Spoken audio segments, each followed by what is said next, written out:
The sun climbed high over the rolling hills of the Ozarks, casting a golden glow upon a landscape that had known hard labor for generations. Jed Clampett, a man whose face was etched with the quiet dignity of a life spent in honest toil, stood on the porch of his modest cabin.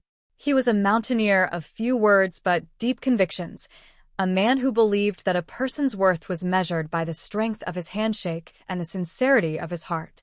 For years, he had done his best to keep his family fed, navigating the rugged terrain with a rifle in his hand and hope in his soul. Life was simple, if not always easy, until the day the rhythm of his world changed forever. It happened during a quiet afternoon while he was out hunting for supper. A single shot, intended for a bit of game to fill the stew pot, struck the earth instead, and from that mundane mistake came a miracle. Bubbling up from the soil was a thick, dark liquid, crude oil, the black gold that would turn the tide of his existence. Texas tea, the prospectors called it. Before he could fully process the change, the man who had struggled to keep his family warm through the winter was suddenly a millionaire. The kinfolk, gathered in their worn clothes, spoke with excitement and apprehension. They told Jed that there was only one place for a man of his new stature, a place where the sun was always shining and the lifestyle matched his newfound fortune. California was the destination, and so they loaded up the old truck, piled in their belongings, and set out on a journey that would lead them to Beverly Hills. The transition to the city was a whirlwind of swimming pools, movie stars, and a culture that seemed entirely foreign to the simple values of the hills.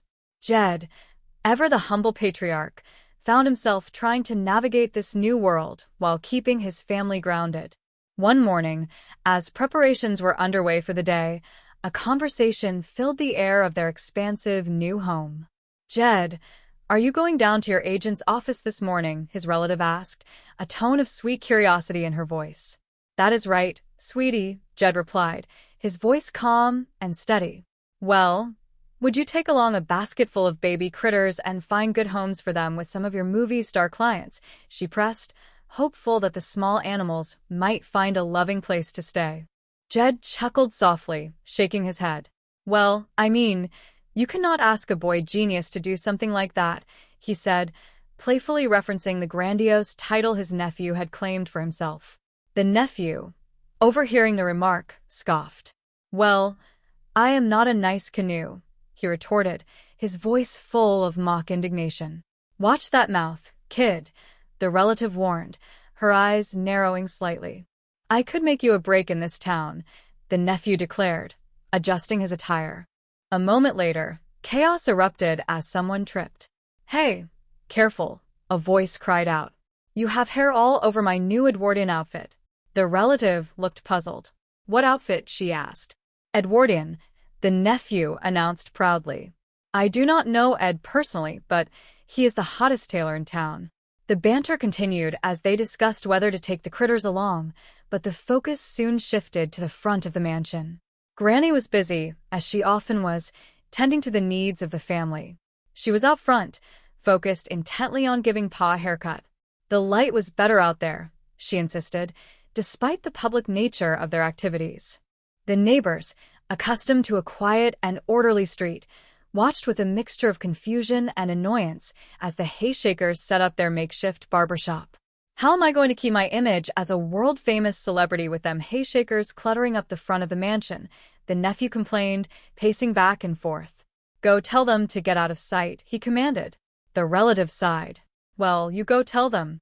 My limousine is going to be here any minute with my chauffeur, gopher, flunkies, and stooges. What are they going to think if they see Granny cutting Uncle Jed's hair?" Granny, oblivious to the concern, continued her work with a steady hand.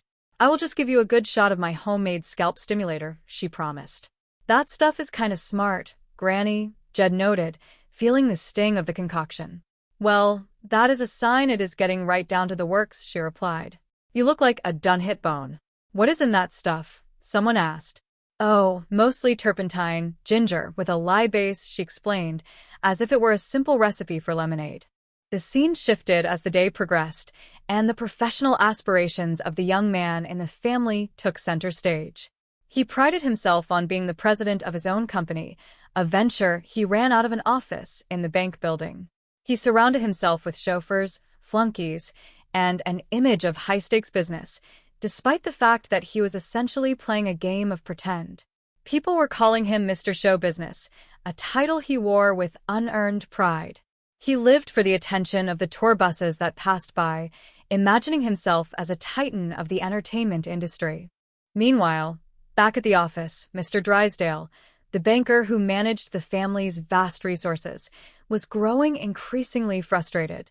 "That nut owes me $5,000 in rent," he muttered, pacing his own office. The tension between the ambitious, if slightly delusional, young man and the practical, hard-nosed banker provided a constant source of friction.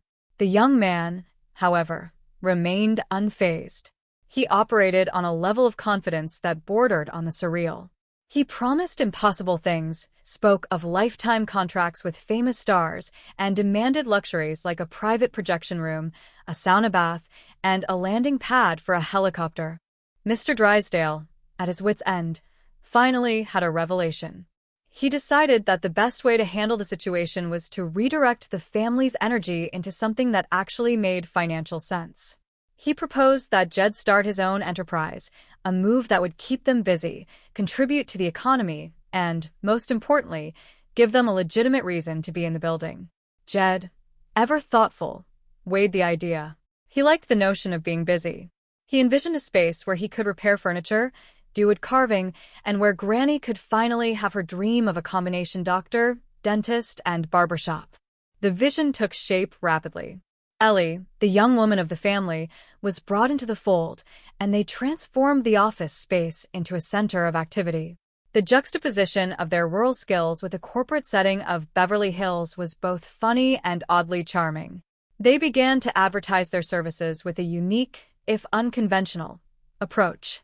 They offered free kittens with haircuts and puppies for anyone who had a tooth pulled.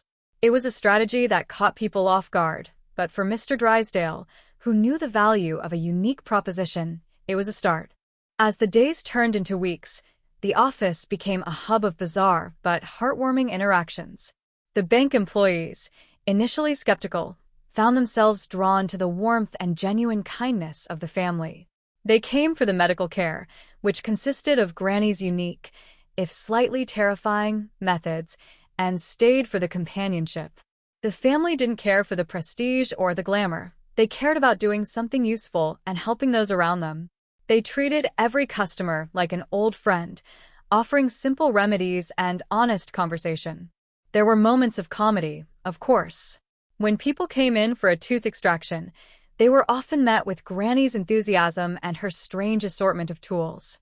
When someone needed a haircut, they were subject to her bowl cut technique and her insistence on using her homemade mixtures.